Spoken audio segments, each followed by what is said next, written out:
To welcome you to our meeting. Alan? Sure. Thanks, Michael.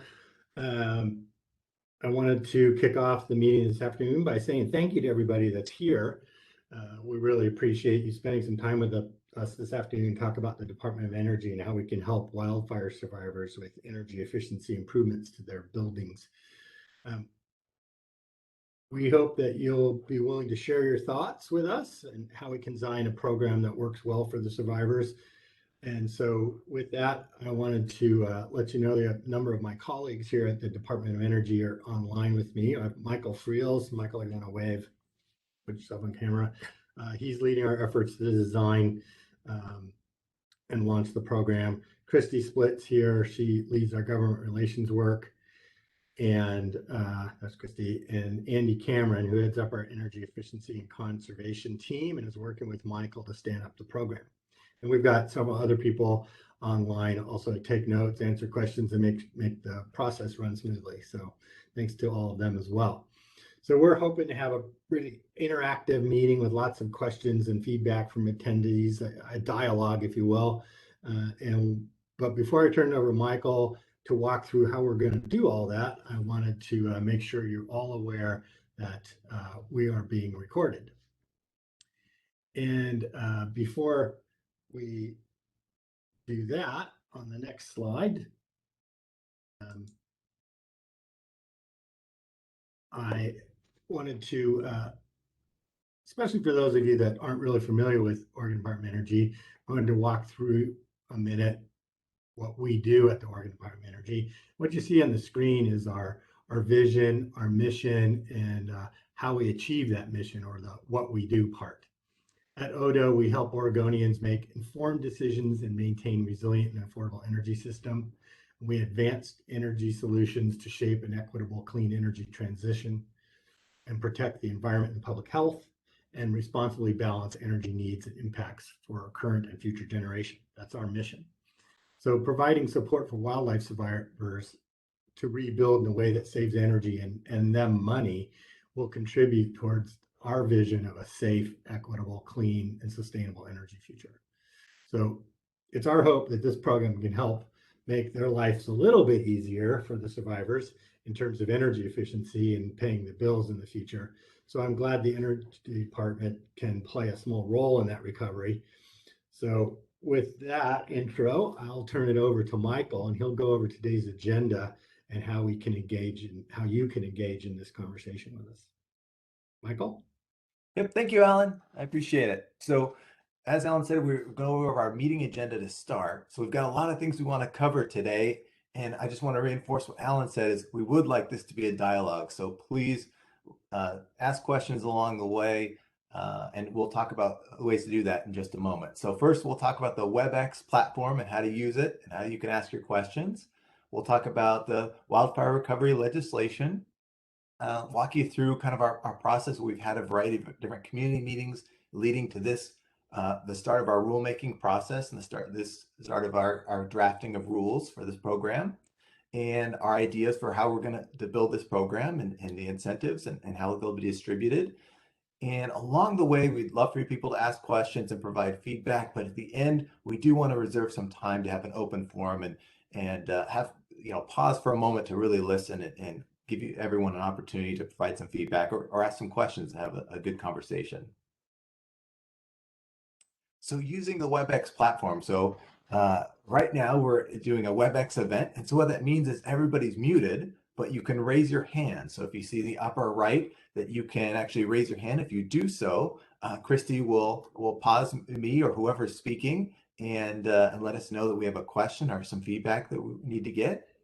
And we will unmute you, and then you can provide your question or feedback at that time. There's also a Q&A function to the right where you can type in questions. Please send it to the entire group so everybody can see it. But you can put questions in there or some feedback or your thoughts. Yeah, and if you're calling in, I believe it's *3 to raise your hand, and then we can unmute you that way as well if you're calling in, if you're not on the actual WebEx platform. Christy, can you go over the legislation that's brought us here today? course I can. Thank you so much, Michael. So the legislative session ended in June of this year, and for pretty much the entire session, for obvious reasons, discussing how to best help Oregonians recover from the wildfires last Labor Day was a hot topic. And House Bill 2289 was the outcome of a lot of conversation about how to make it easier for people to rebuild in the places where they had lost homes. The real goal here was to rebuild communities and to help individuals both. And House Bill 2289 included a provision regarding energy codes, rebuilding to building codes. And in Oregon, we have a rich tradition of every few years developing a more energy efficient building code. So a building code from a few years ago was less efficient than a building code code would be going forward. And so as part of this bill, there was a decision made to allow people to rebuild to a previous building code, which ostensibly might be less expensive for people versus rebuilding to the current code. And so as part of that conversation, there was a decision made to offer up an incentive potentially to give people some funding to rebuild to the current code, even if it cost a little bit more. And so at the end of session, House Bill 5006 passed, and that bill had $10 million for the Oregon Department of Energy to develop an incentive program to promote more energy efficient rebuilding of all structures lost during the Labor Day fires. And given the guidance from House Bill 2289, we have in part interpreted that to mean that we will help people build to the current building code with the more energy efficient standards that we have in place today than we did in 2008, which is the building code that people could rebuild to under 2289. Hopefully that makes sense. Thanks.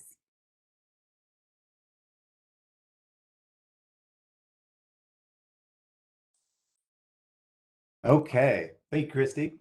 So looking at our program timeline, our how do we get from the point of, as Christy said, we got that legislation and actually needing to create a program that we can implement next year. So we've had a variety of community meetings focused on a variety of areas around the state impacted by the 2020 wildfires. We completed those meetings. We heard a lot of great feedback, which we'll talk about in just a couple minutes. And now we're launching our rulemaking part. So this first meeting is the kickoff of our rulemaking. We've listened to utilities, counties, advocates, community members, and we had a variety of community meetings where we got to listen to a lot of people, give some great feedback. And now it's time for us to draft some rules and come up with a framework for our program. And certainly we'll have, as you can see in the bottom right, we have a public comment portal. And certainly, this isn't the end of the time for feedback. So you can provide feedback now, you can provide feedback along the way. I certainly recommend signing up for the email updates, and we've got a link for that. I'll show that as we go later in the presentation. We also have a website and a variety of different ways that you can engage with us and provide feedback. We'd love to hear it and help craft our rules and help us make sure what we create is going to be helpful for wildfire survivors. So to get an idea of kind of the rulemaking schedule or process, so first we draft rules and we submit with the Secretary of State. So on our end, it takes a little bit of work of actually creating the framework for our program and all the rules that go into it. And then we submit those, and Department of Justice takes a look at it and make sure they make sense legally and they don't create any problems for anybody. And then they actually are published, and we will have a public hearing. It looks like in January, where we'll have another opportunity for people to provide feedback on those draft rules and a comment period to do that. And then we'll have final rules that we'll lock in, and hopefully we're real confident at that point of what they look like, and we'll be able to operationalize in February. And so our goal is to get this out as quick as we can so that we can start helping people and start cutting checks to people. And hopefully a little bit before that, we can actually start speaking about the program and doing a lot of the outreach. We'll talk about our implementation later in the presentation, but it's going to be critical for us to do that as early as possible to try to get the word out. And we would certainly appreciate your help to do that. So overall program objective. So just as Christy was saying, we got some funding, and we certainly recognize that a good portion of funding is just getting people to build to our current code. So when people are rebuilding residential and commercial structures, how can we help them utilize the energy efficiency of just to get to our current code, and how can we incentivize some people to build a little bit beyond that. So we are focused on that economic recovery. How can we help people offset those costs of building to code or building above code?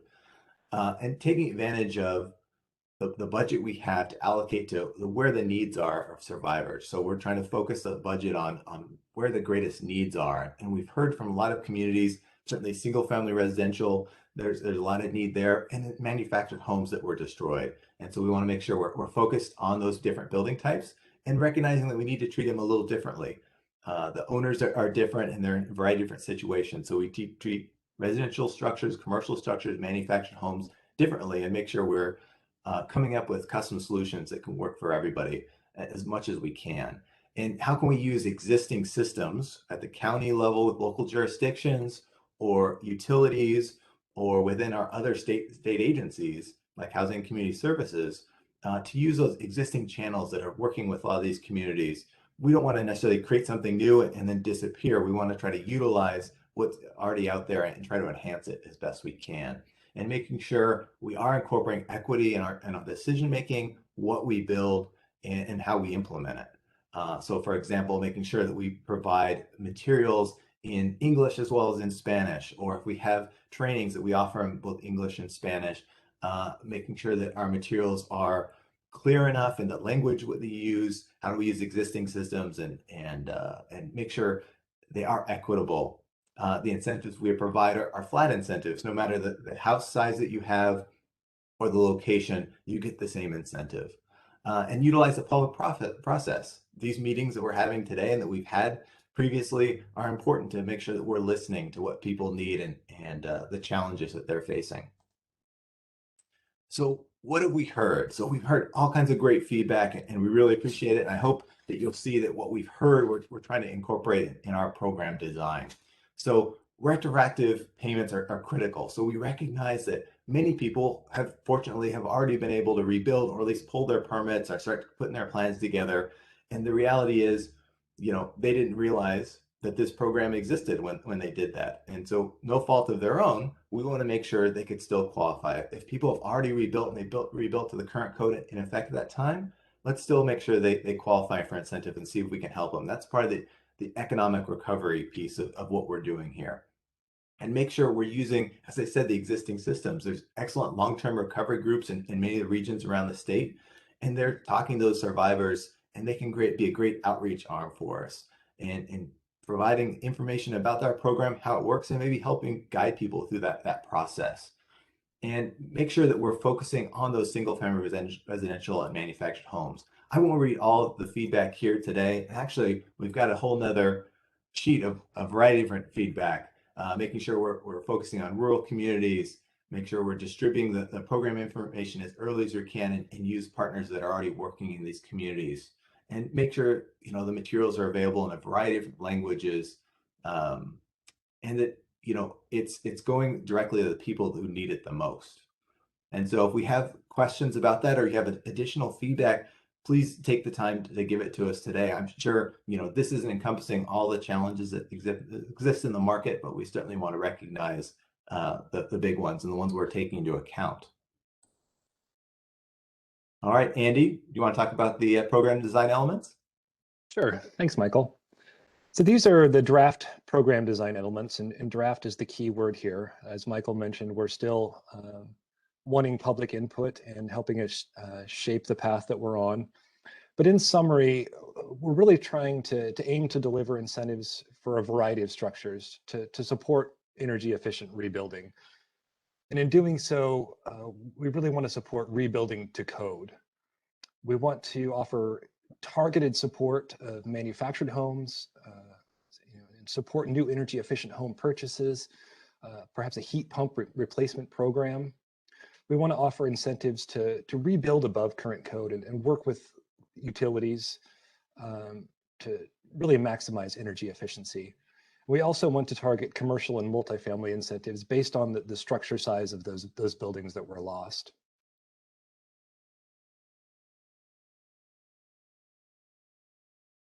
Next slide, please. So the Oregon Department of Energy staff have done quite a bit of research on the structures that were lost, and what the rebuilding scene is expected to look like. At its core, this is a program built to support over 4,500 structures that are being rebuilt. The total number of structures is, as was mentioned, over 5,000, but we're really trying to target the residential and commercial buildings, and not necessarily the outbuildings, bridges, transmission towers, and all the other structures that were lost in these fires. This program is currently funded through the end of the biennium, which is June 30th, 2023. And to date, we've seen about 25% of these structures either rebuilt or in the process of local jurisdiction permitting. We've looked at comparable studies coming out of California and the wildfire rebuilding down there. And we estimate around 40% of the structures that were lost will be rebuilt or in the construction process by the time that the program currently is expected to sunset.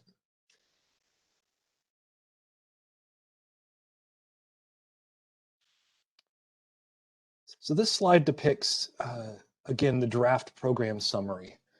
And across the columns, we've got the program type, of which there are a few, what we're calling buckets, the number of structures in those buckets that were destroyed in the fires, and then an estimated number of participating structures in the incentive program. We have a column depicting incentives, as well as a total budget allocation for those buckets. Within the single family residential, the site-built, stick-built homes, the draft incentive for building to code is a little over $3,000 with a low income bonus of $5,000. Going above code, partnering with Energy Trust or utilities yields an incentive of around $3,700 with an additional low income bonus of $1,875. And as Michael mentioned, manufactured homes and single family residential homes are different. In the manufactured home space, we're looking to incentivize survivors to purchase a NEEM home or an energy efficient model, and that'll yield around $6,000 in the draft model of incentives. Adding a heat pump to the home yields an incentive of around $2,500. The commercial and multifamily space is again broken out by size of the building, with to code being 2,000 and 4,000 respectively for small and large buildings, with above code at 4,000 and 5,000 for those respective efforts.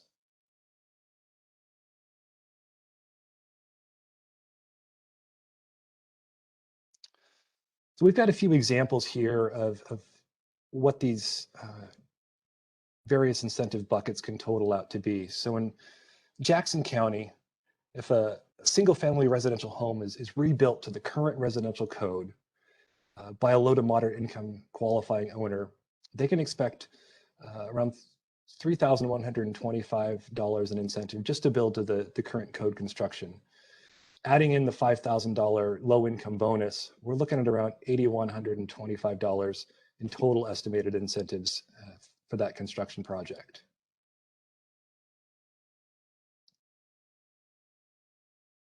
So in Jackson County, if a single family homeowner elects to go above code and also participate in Energy Trust's new homes program, the incentives really add up.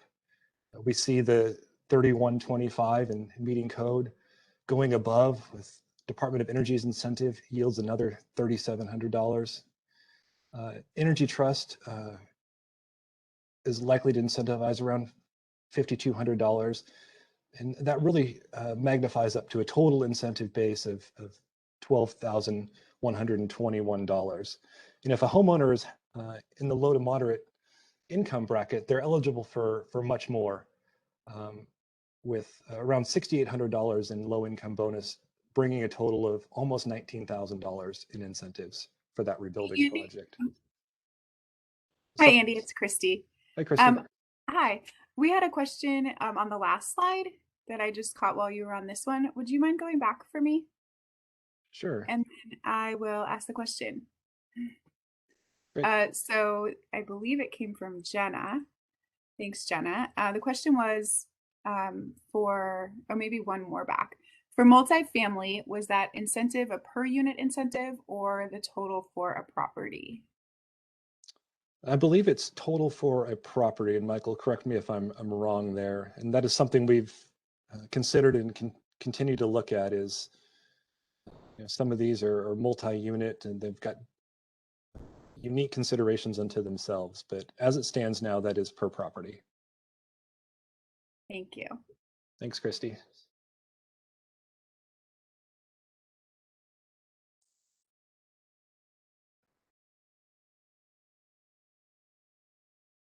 All right, thank you, Michael. This example participation slide has to do with manufactured homes. So if again in Jackson County, where the majority of the damage occurred, a homeowner is purchasing a new manufactured home, ODO will encourage the owner to get a new NEEM 1.1 or Energy Star manufactured home with a heat pump. In doing so, the NEEM incentive again is around $6,000. The Energy Trust is also in the manufactured home space, and their current incentive is around $12,500.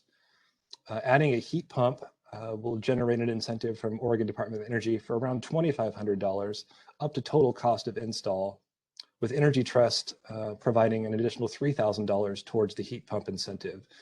This brings our total in this scenario to around $24,000 in estimated incentives.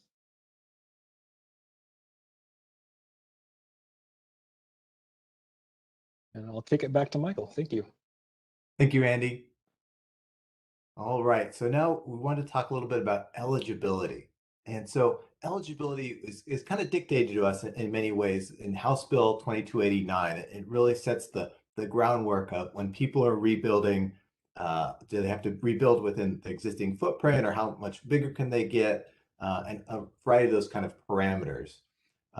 We are going to, as I said earlier, we are going to make sure we can incentivize people who have already rebuilt. So looking backwards as well as forward facing, people have already rebuilt or already pulled permits, and we're going to see what we can do. And Andy was talking about kind of manufactured homes and seeing what we can do within that community. We've certainly heard that some people within the manufactured homes community are buying previously owned manufactured homes. And so Andy was talking about whether we can do a heat pump install, and the opportunity there. We may not be able to incentivize them to buy a new manufactured home, maybe they can't afford it, but we can provide incentives on getting a new heat pump system, and hopefully offering them some affordability with a new energy efficient heat pump, hopefully comfort benefits, cooling, and some other advantages to make their home more comfortable, and hopefully also offer some long-term affordability of lower energy bills. The incentives are tied to the structure, but the reality is we are looking at who the owners of those structures are, and when we offer the low to moderate income additional incentives, we want to make sure we're trying to help people who need help rebuilding it as best we can. But it also does mean that because they are tied to the structure, if an owner does change, so if somebody were to sell their property and a new owner decided to rebuild on that property, they are eligible for those incentives. And we do rely on the state and county and other agencies to kind of dictate which were the structures that were lost. So we're not ourselves dictating which structures can be rebuilt or were lost. We're relying on local jurisdictions to make that determination. And the proposed structure, as I said, by 2289, it must not exceed the floor area, can't be too big. So it needs to be a structure that's served by water, sanitation, and roads, meets local building codes and all those specifications. So when I was talking about kind of the low to moderate income eligibility, Andy mentioned the additional incentives that are offered. And so we certainly want to make sure that people who need the help can get it. And so I don't, if you notice some of those incentives, if you are low to moderate income, it can considerably increase as you may need that additional help to rebuild. And so looking at that opportunity, there's a couple of different ways to be able to qualify for low to moderate income. If you're already participating in a state program, either from Housing and Community Services, or you're getting some support from DHS or the Health Authority, or maybe if you can demonstrate your household income is less than or equal to 100% of the state median income, adjusted for housing side, with tax records or tax transcript.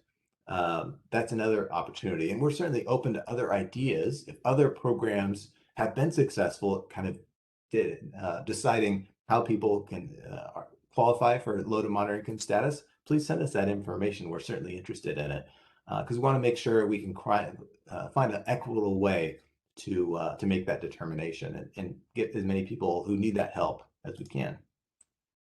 So the application process, so we're focused on how can we create an application process that is relatively simple. We haven't mentioned it previously, but DCBS also has a wildfire hardening program that's kind of a sister program of what we're offering. And we've talked about it in some of our previous community meetings. And they're offering an incentive for wildfire hardening. So improving the structure, whether it's the siding or the roofing or what materials you're using to make it more fire resistant.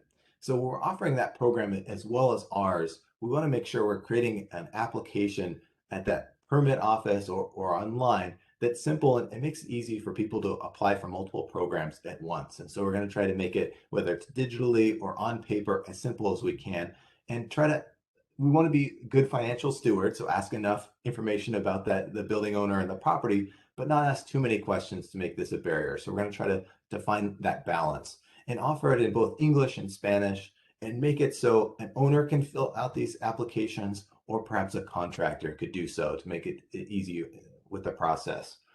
And if anything, we're trying to reduce barriers as much as we can. With manufactured homes, it's going to be a little different. With a single family structure, you would use it through usually a traditional permit office.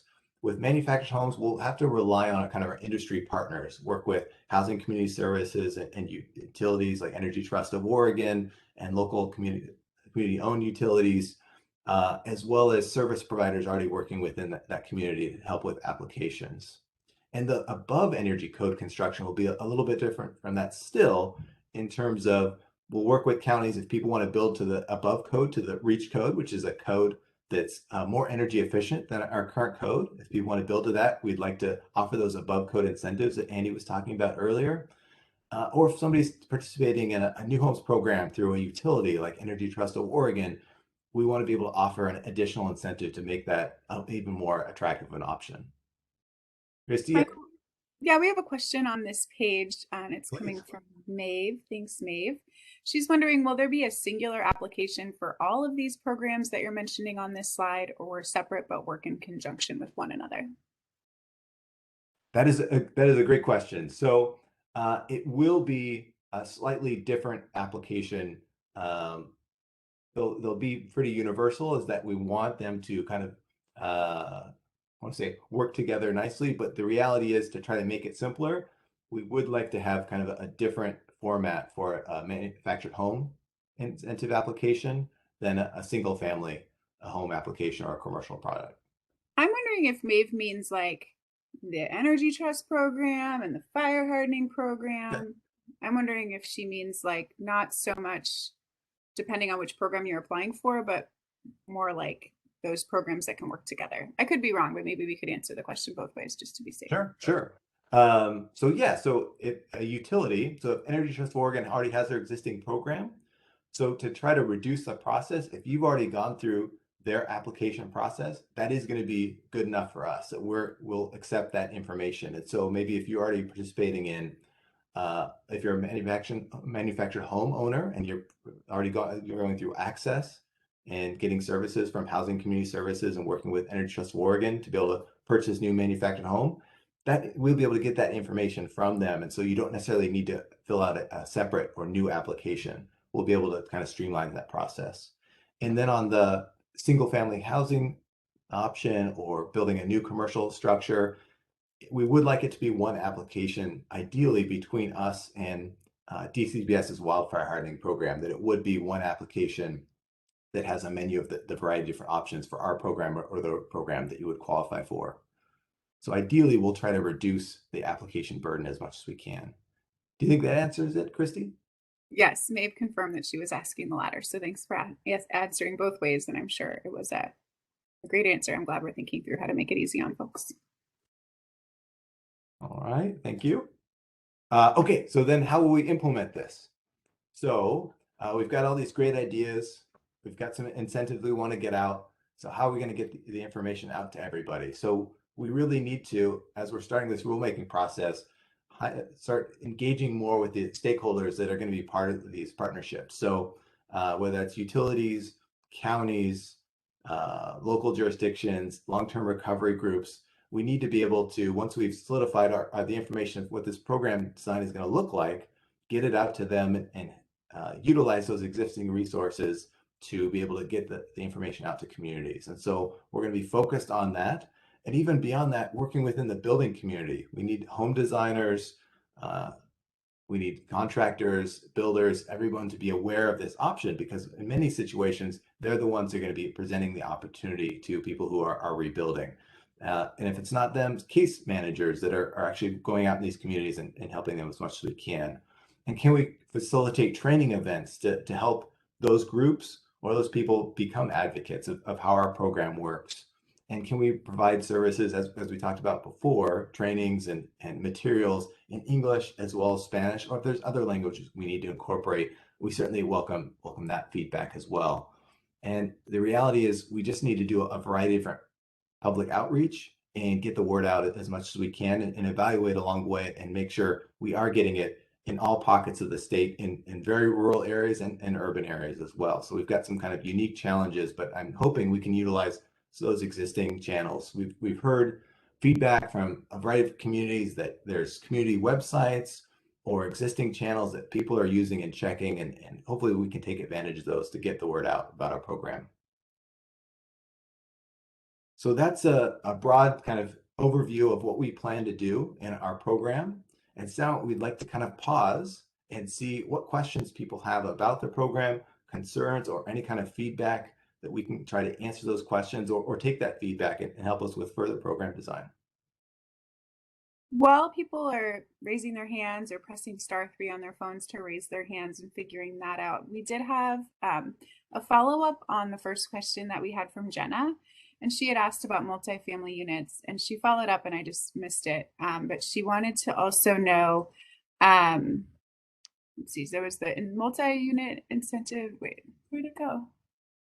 Oh, WebEx, come on. There's the total for property. Sorry, oh, there we go. Okay. There's like a couple different ways that I can look at Q&A. Who knew? She wanted to know if there's also a low income bonus for multifamily in some way. That's a good question. So at this time, we don't have a bonus in commercial and multifamily, but that's something we could consider either for low to moderate income service providers or actual structures that qualify, that or structure owners that qualify themselves. Typically in commercial structures, those people that own those structures typically don't qualify for low to moderate income, but we might be able to use service providers. That might be a way to do it. But certainly, Jenna, if you have specific feedback or thoughts about that, we'd love to hear it. If you'd like to be unmuted and provide some feedback. And Jenna, if you want to raise your hand, we can call on you. I could just take you off mute, but I don't want to put you on the spot. So I'd prefer it if you raised your hand so I know you want to be called on. But we can talk more about that if you want, but duly noted on the question. And otherwise, just as a reminder for others, you can raise your hand. Oh, somebody's clapping. That's exciting. You can raise your hand by in the bottom right of the screen. I'm a host, so I can't exactly remind myself how to do it. I don't see any hands raised, so. Oh, there we go, Jenna. Great, perfect. And you are now off mute and you are welcome to talk. Thanks, Jenna.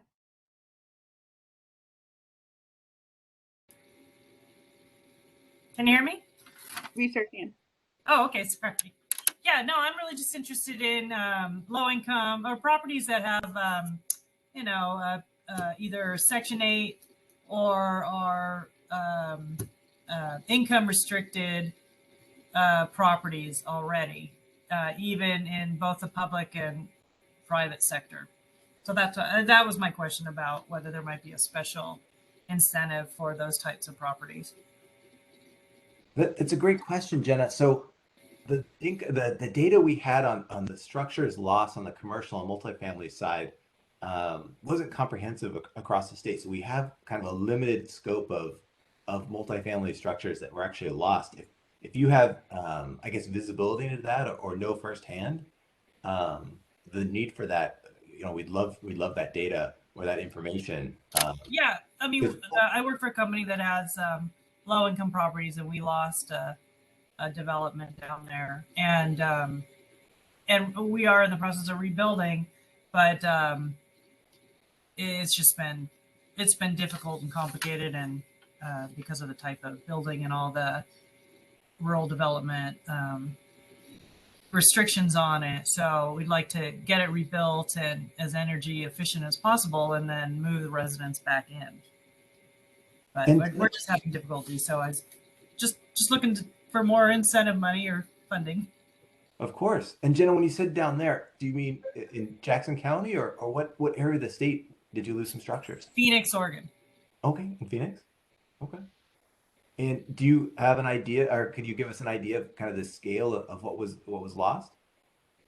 Oh gosh, I'd have to go look it up, but I think it was probably I want to say it was somewhere around a 30 unit building, and it may have been a senior building, 30 unit senior housing, but I'd have to go up and look at the details to get you the specifics. Okay. Well, thank you for sharing that. We can certainly consider how we could do that or how we could change our incentives to make sure there is something available for people who are rebuilding commercial structure and multifamily structures that are, when we say serving those communities that need it the most. Would it be best if I just went to the public comment section and wrote something? Oh, that'd be wonderful. I would love it. I mean, because there is the draft rules are available right now, right? So I could go there and just make a comment, or do that here. Yeah, so you can certainly make a comment here. We have a public comment portal that you're certainly welcome to either upload documents or write in or answer. There's some questions on there you can certainly answer. Okay. There will also be a follow-up email after this where you'll get that email from me and you can just email me back directly if that's convenient for you. I'm happy to hear from you either way I get it. Okay, great. Thank you so much. Yeah, thank you. Thanks, Jenna. I don't see any other hands up at this point, and I don't see any new questions. Oh, there's Eric Swanson. There you go, Eric.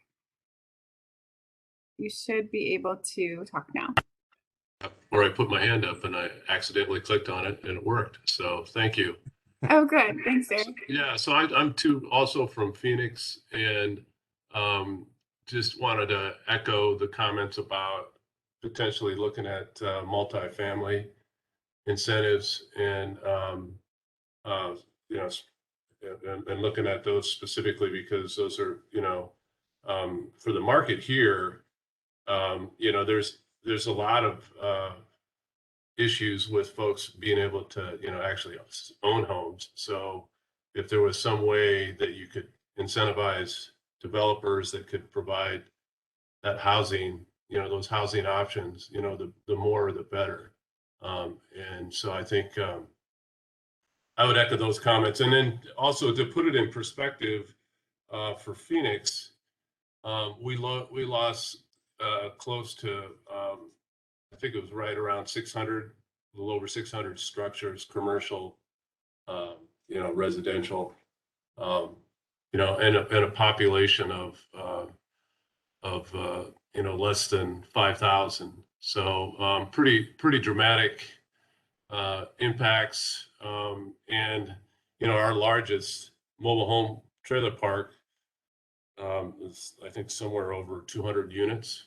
Was completely gone, and it's a national company, so I don't know how you could do any outreach with them. It's kind of differently structured, but certainly is something that I would just make you aware of in terms of the scale of the impacts on Phoenix. But the only couple things that I will also point out that sometimes depending on how you look at it, does impact availability of property or land. It's the commercial side, and I know we're not here to talk about that, but it does impact people's ability again to own property, or at least rent property in this part of the county. And I think, we don't want to lose sight of that, I guess, and just recognize that those commercial properties, although, again, they're not kind of the focus of this, which is residential, they do drive, people's ability to stay in a community, to live in a community. And so ways to incentivize that, I think, is important. In addition, I think it's also important to recognize that our current land use system process, getting urban growth boundary expansion projects or completed, done, it is really pretty difficult. I mean, and I'm using terms that that are, I guess I'm just saying that they're very difficult. I'll just leave it at that. And kind of all and sort of flies in the face of the idea of providing, at least the raw land for some of this kind of development that we're trying to incentivize here. And that's really an issue that arose in Phoenix when, shortly after the fire, we had all sorts of people showing up and asking us, prioritize property that could be rebuilt. And, we'll put you in touch with the development community, to see what we can do as far as, getting them interested in investing here. And we had nothing available. We were all built out, we were maxed out. And so, and that was a problem before the fire. I memean, housing was a problem before the fire because of that situation of being maxed out in terms of any kind of developable bare property for, or land that could be developed for housing. So I just add that into the mix. May not totally fit into the criteria the discussion we're having here today, but I think it's important to note. And there's also a commercial aspect of the urban growth boundary expansion that we've been working on for literally years here, and in the sense that it also has the opportunity, especially here near Phoenix, to actually provide high-end jobs. It's the goal there in terms of campus style type commercial development. And anyway, so I'm just kind of giving you kind of that perspective that may be a little bit different than the conversation we're having today, but it's certainly, I think, important to note, and has had an impact on our ability to rebuild. So Thank you so much for sharing, Eric. We did get a question asking what role you have, or like what you said you're from Phoenix, or just somebody. Oh, I'm sorry. I'm the city manager. Oh, you're the city manager. Yeah, I'm sorry. Should have said that. Oh, no worries. No, I wouldn't have necessarily asked, but somebody else wanted to know. So thanks so much for sharing, Eric. Right. Yeah. Well, that's how I kind of have a little bit of a insight into the whole UGB process and Hey, Eric. Great. The number of properties. So. It looks like Alan Zelenka on our team wants to respond to something that you said. So go ahead, Alan. If you talk a little bit more about those, that large mobile home park that you had, you said it was like 200 and owned by a large corporation. And do they provide the manufactured homes, or do they just lease the slots? Or can you talk to us a little bit more about that? Well, yeah, so it's a company, they're out of Utah, and I don't have the name right off the top of my head, but basically the answer is yes. They provide, they own the lots, they lease the lots, they have requirements for, I think that to place the mobile homes on the lots. And then I think at some point too, they'll even sell you the mobile. I think their first priority is being able to get you to buy one of their units, and then you lease the spot. It has a clubhouse. It's got It And they're was a rebuilt. 55 and older community before, and now I think they've opened it up to all ages. So, And they're rebuilding it the yeah. same way. Yeah, well, that's the plan. I mean, you know, we're working through a lot of, you can imagine it's got some floodplain issues and all sorts of things going on. Yeah. But you can bring in your own manufactured home, right? I don't think so. I don't think that's the idea. Oh, okay. But there are parks that, I'll have to get back to you on that, but there are parks that are allowing you to bring them in, but they also have certain requirements, age and those kind of things. Right. Yeah, the manufactured home part of this is really complicated and very difficult to get at. So we'll be in touch with you and get more data about that. Maybe we can get in touch with that company and work with them directly to get some energy efficient manufactured homes or retrofit heat pumps and work directly with that agency or with that company. That sounds great. A guy by the name of Joe Slaughter is our economic and community development director. He's also more directly involved, but between the two of us, we can certainly get you the info for sure. Yeah, Joe was at another of our meetings last week, I believe. So great to have the city of Phoenix here. And Eric, one other note is you were concerned about business structures. Our particular incentive for energy efficiency does include business structures, just so you know. Okay, I thought I misunderstood. Sorry, I misunderstood that. I thought we were focusing on residential, but good to hear. Yeah. Well, I mean, the focus kind of is residential because most of what was lost was residential, but we do have a commercial. The commercial and multifamily are kind of melded together into one incentive. It's there. Yeah, that's because there were 250 commercial and multifamily structures and 5,000 residences. Yeah. Yeah. All right. Well, thanks so much, Eric. We've appreciated hearing from you today, and hopefully we'll get a chance to talk more. Does anybody else have any comments, questions, concerns? It looks like maybe nope, nothing new in the Q&A for me.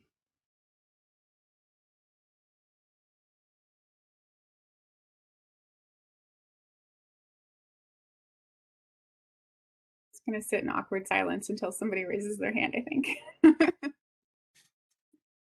But I don't see anything new coming up here. Maybe I'll stimulate a little conversation. One of the things we're struggling with is the getting incentives out to low to moderate income people. The low income people, that's kind of easy. If you're in one of these programs and you can prove it, then you can get an incentive.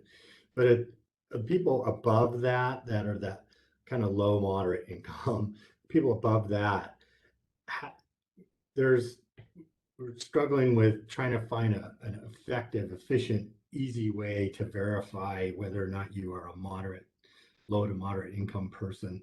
Low income is easier, but if anybody's got any ideas or had any experience with other programs where that moderate income component was part of it, we'd certainly like to hear from you. As Michael said in the slides, we certainly want to hear about how that's been done other places to make it as easy and effective as possible.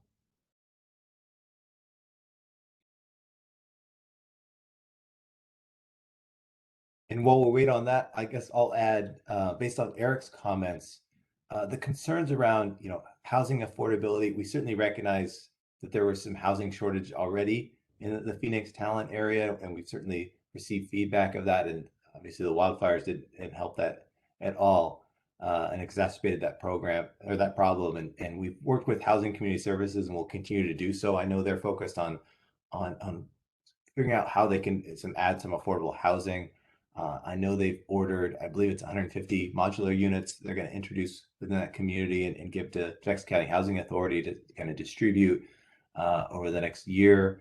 And I know they're looking at other ways to kind of try to get some more multifamily structures within that region. And so we can certainly help make connections between Housing Community Services if there's some work that they're already doing, and we can point you to some of those resources.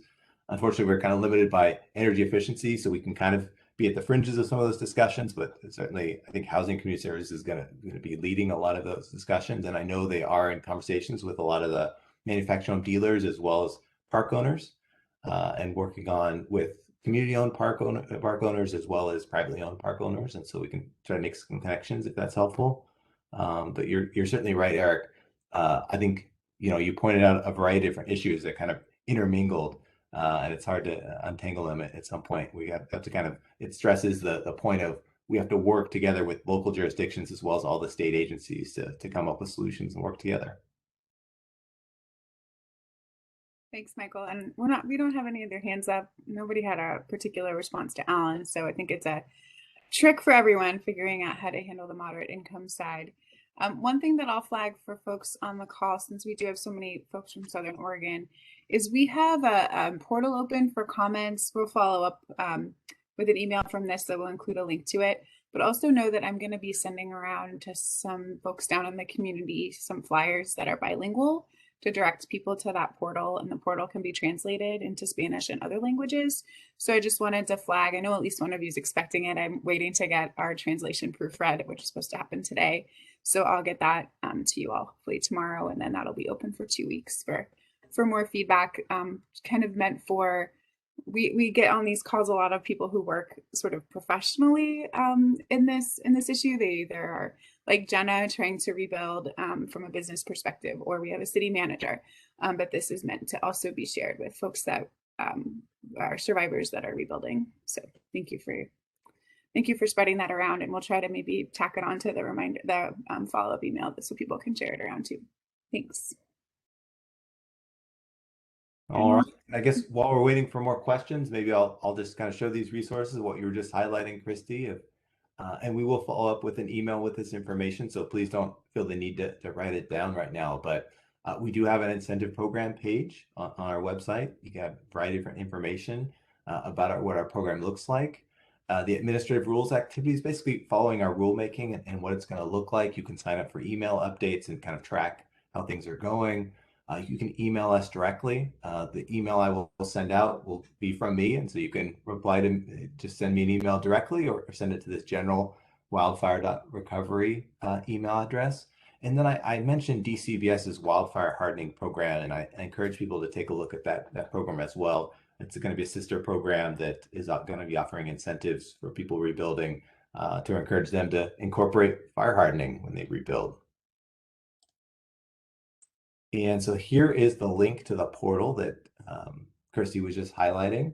And just want to mention that there is a deadline of feedback, but it's still far out. Plenty of time to provide feedback. And this would just be another phase of feedback. So you provide feedback now, and then we'll create draft rules, and there'll be another public comment period in January. So you haven't completely missed out.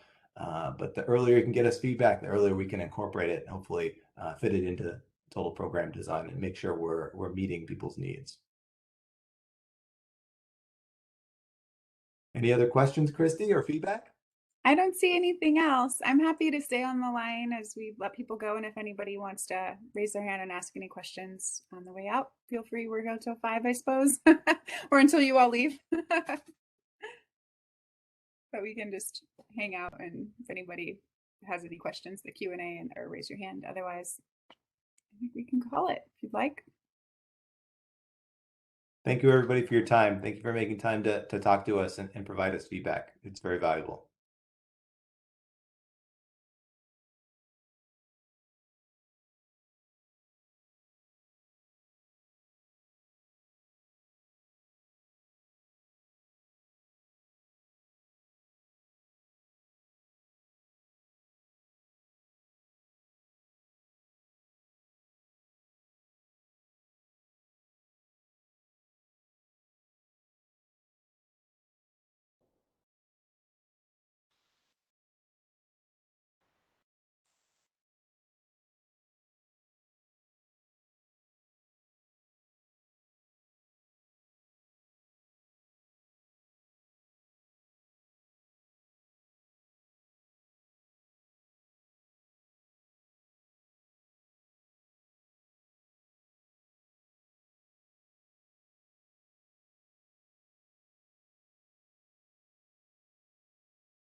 This is McCrae Carmichael with Mid-Willamette Valley Council of Governments. I'm the planner for Gates, IDANA in Detroit in Northania. I missed a little bit, maybe 15 minutes or so, when you all were getting through some of the nuts and bolts. I heard you recorded this. Are you going to have it available on your website like tomorrow or sometime soon? Yes, I believe I'll have to check with our IT staff, but I think we Yeah, will have it up as soon as this week. I don't know if it will be exactly tomorrow. Hopefully sure. by end of day, but I'll certainly make sure that's available. Great. Yeah. No, I just would, before going to the comment portal, I want to listen a little bit more, think about it. I appreciate all the work y'all are doing and how this is going to help all the people who are impacted. So I'll look forward to talking with Did you y'all have, more next week. McRae, did you have any questions or anything come up that I could try to address right now? No, not necessarily. I mean, I was at Detroit City Council last Tuesday, I guess it was, and I was telling them that I had attended the morning session that y'all did last Tuesday, and they were just, they're eager to learn what it's going to look like, and y'all don't know that yet, right? But people are interested, so and I said this last week, I think as streamlined and simple as the application can be for folks, is going to be the most helpful, at least for the people I'm working with, because they just, there's a lot that they have to do with all of the rebuild in the process. So people are just ready. Yeah. We actually did talk a little bit about what we do think the program might look like. We're still soliciting feedback, but I know you Yeah. were on our last call where we didn't have this slide. So Yeah. Michael popped it up if you want to just kind of take a look at it. Michael, I'll let you share whatever you wanted to share. Sorry, I just got excited.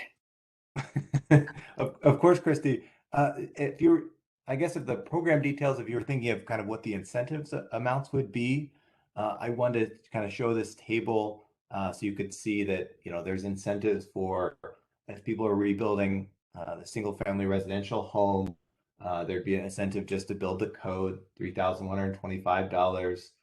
If you qualify as a low to moderate income homeowner, you can get an additional $5,000. If you elect to build above code to the REACH code or participate in a utility program or like Energy Trust of Oregon or a local COU above code program, there's additional incentives there of $3,750.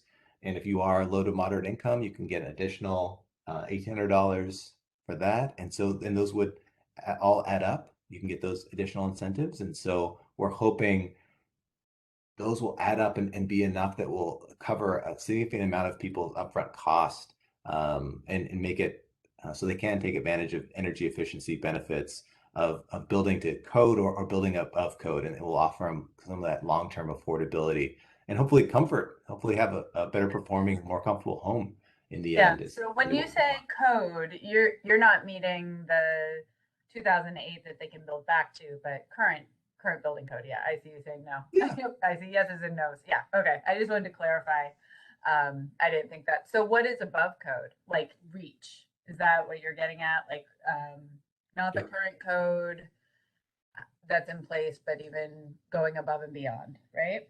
Yes. So the Yeah. REACH code is a existing building code that is more energy efficient than our current code. So it's a REACH or a stretch code that the Yeah. building code definition is created. And so people can build to that, and counties can still qualify it and verify it, just like if you're building your regular code, you just pull a permit, say you're building to that REACH code, and we would incentivize you to do so because it's Yeah. more energy efficient. Or a lot of utilities have programs that say, hey, if you build a more energy efficient new home, we'll give you X amount of dollars. And I think Andy took us through an example of a home if it was built in Jackson County, just as an example. Yeah. Energy Trust offers some significant incentives to participate in their new homes program.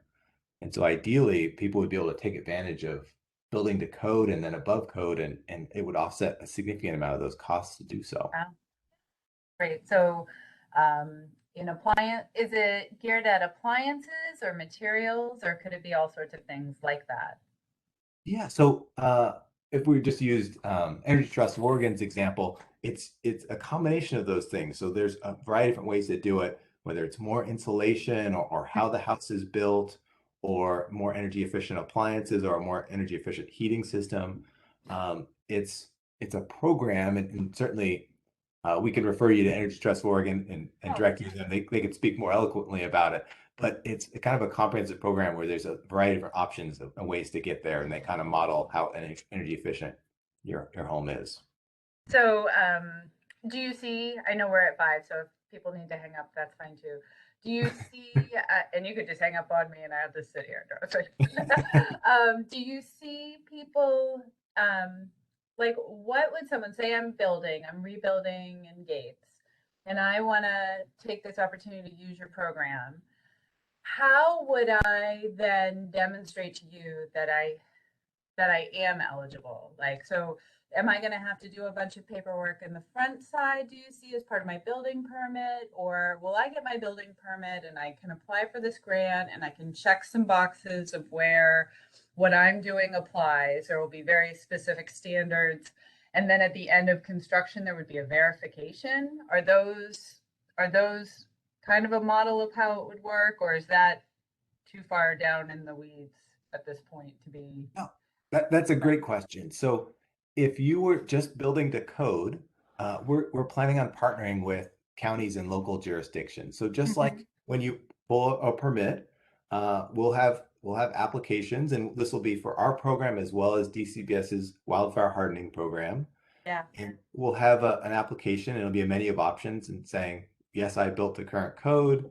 I also put fire hardened siding, and there'll be incentives for each of those. And you would just submit that, either a paper copy with your building permit when you're submitting it to the county, or you can do that digitally online if that's easier for you. And we would just take that and process it, and basically let you know, send you a note, whether email or a letter, letting you know, hey, we got your information. We're excited to hear you're going to participate.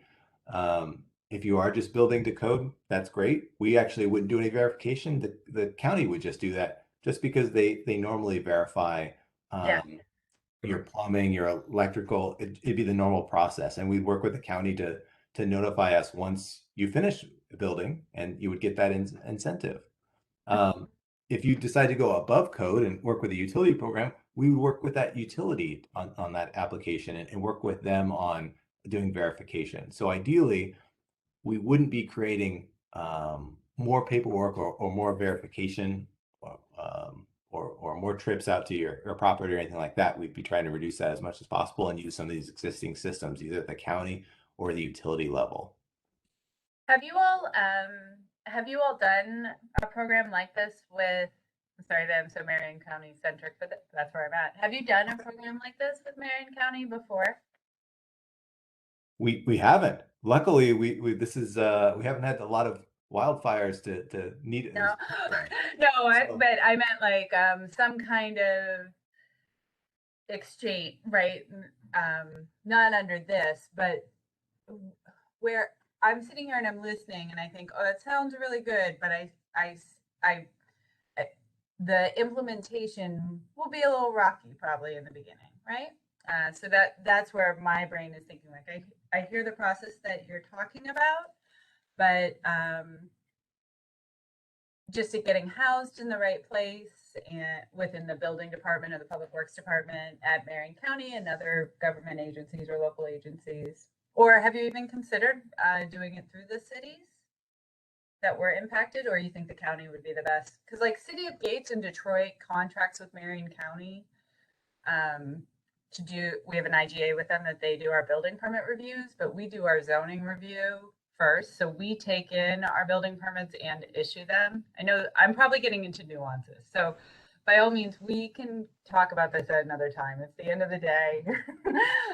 And I can talk with you off, but I hear your process and I'm like, oh, okay. I just want to make sure that we can really vet it and get it going like February for folks and not have to. What I've seen in the past year and a half is that we have a lot of delays. We just have things that had we been able to talk about them a little bit better, like now, where you all in your process, it could roll out better. And I would love to help be a part of it rolling out well in our community. So that's it. Great. Yeah. Well, yeah, to answer your question, I certainly admit that there will be bumps along the road and challenges, and it is a new program, and A And, great you know, program. and the relationships with counties and with cities.